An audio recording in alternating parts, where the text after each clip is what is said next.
Good morning, Lisa. Hiya. Welcome to the Come Together Hub podcast. Thank you. Thank you for coming on and being brave enough to share your experience with us. So we're going to do a bit of a section today that we've been following the last few weeks, which is real people, real stories, real lives. So we want to know a bit more about you. You've been coming to Come Together Hub for a while now. You're very involved, What brought you into recovery? Life, basically. I couldn't deal with my life, how it was, and, I didn't realise I was an addict at the time. I just thought I chose drugs. Different things happened in my life. I don't want to go into the war stories too much because we all have them, when I was younger, now looking back, I know that I was an addict. I had bulimia. I'd get obsessed with things, and I was very a frightened child, really. I'm from a working class family, and a big family at that. I've got two brothers and a sister, and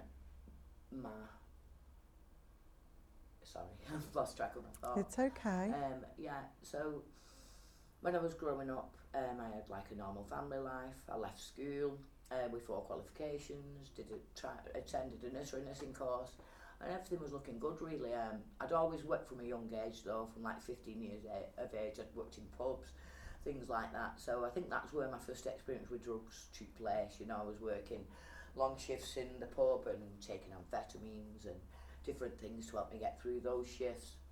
And then at 17, I met someone who was 10 years older than me and started a relationship with him. And for 10 years, I suffered a lot of abuse and stuff like that I won't go into here, but that made it difficult for me to get used to a life after that, really.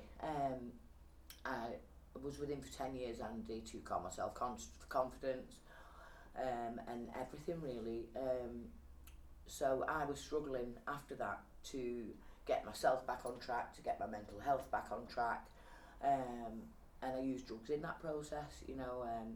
I ended up meeting my ex-husband, within 6 months of going to court after that relationship. And that was the wrong thing to do. I just assumed, I need the family life, I need the husband, I need the children. And I was in no fit place to do that, really. I had a lot of counselling with regards to that ex-relationship and things like that. And I rushed into getting married within 6 months. That didn't work out. He was a heroin addict. He introduced me to heroin. And I found myself pregnant with my first daughter. I stopped using heroin then and had my daughter, but the relationship didn't last. Within a year we was divorced. I just struggled then to bring my daughter up on my own. I moved to a new area, and I just attracted the wrong type of people, and attracted those wrong people. I think everyone around me at the time was using drugs or drink, and I thought that was normal. And then I never, went back to college to do anything. I just carried on, brought my daughter up and stuff.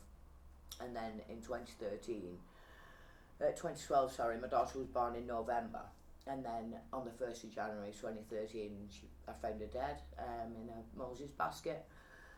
And within 8 weeks of that, I found out I was pregnant with my other daughter, Millie. So I didn't have any time to really process that or, deal with that in any way, really. And I used drugs as a crutch. My daughter was born.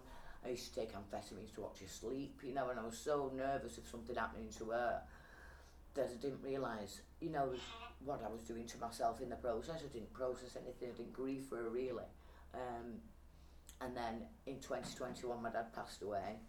So I ended up moving to St Helens then, a different area, thinking, new area, new people, sort yourself out. And that was my intention, really. And then I split up with my partner at the time then. Ended up in St Helens on my own, didn't know anybody. Didn't have a network of friends, didn't have anything, really. And then I found myself in a NA meeting. So that was the best day of my life. Looking back now it is, but at the time it was like I was on my knees. I didn't have anything or anyone. And I found a room of people just like me, who struggle with life on life's terms as well. And I realised then that I was an addict, you know, and I was using these drugs to cope with the issues and cope with the emotions and problems, you know, that had happened in my life. And I thought that was a choice.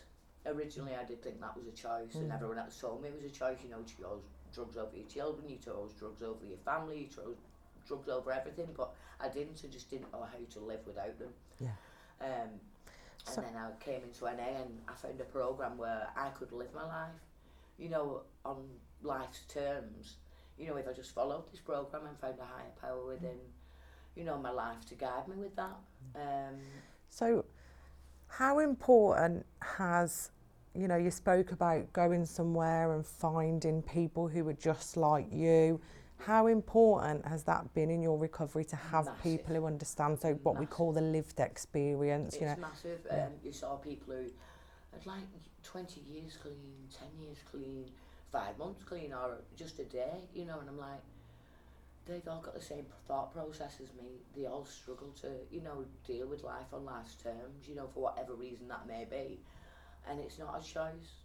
Do you know, it was a response, you know, to life, you know, and I didn't know how to deal with that. And doing this programme, it gave me the strength within to see things of a different perspective, you know, and see that I could have a life without drugs, you know, and that if I dealt with the issues within, then I wouldn't have to use drugs, you know, to deal with that, you know, and I found a peace within myself.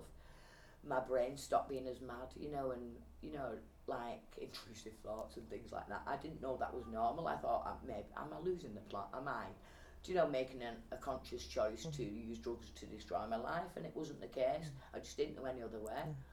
So it sounds like you've obviously got people around you that can support you and help you maintain your recovery. That is massive. You know, I didn't even have friends before I came into recovery.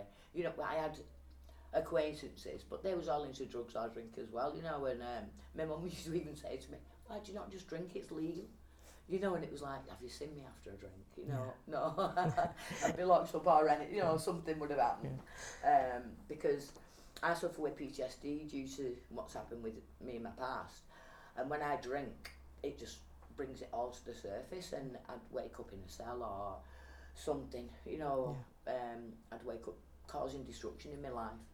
Yeah. And how do you maintain your recovery today? Through connection, and Come Together Hub's a massive part of that, because I've never had a life like this before, where I've had options and choices and a new way of thought, you know, a new thought process of you can do this and you are a good person, you're not your addiction, you're not, you know, and that's a good thing, because I always thought, you know, I was a bad person and I made bad. I don't even think it was a choice. It was just automatic. You know, if I felt something bad, I'd use drugs to get rid of that. And I'm not a bad person, and I am capable of having a life beyond my wildest dreams, and that is through Come Together Hub and the connections that gives me, and the choices that gives me, and options. You know, like we do courses that I've attended courses which I never would have done before, because I couldn't go into a college of young people and sit there and, you know, try and do these things. But with Come Together Hub, I can, with like-minded people who are all in the same journey and position as me, and it's just made such a difference in my life that it's just invaluable what it's given me. That's and what amazing. It continues to give me, you know what I mean? And I have to put the effort in to turn up at these places, but these places give me my life, and like order in my life, you know, and something greater than myself that can help me through things. Yeah, and you do make the effort, so thank you. You know, thank you for all you do, and just thanks for sharing your story and being brave and courageous, and long may it continue. Thank you very much. And we'll see you again soon. See you Thanks soon. very much, Lisa. Bye-bye. Bye-bye.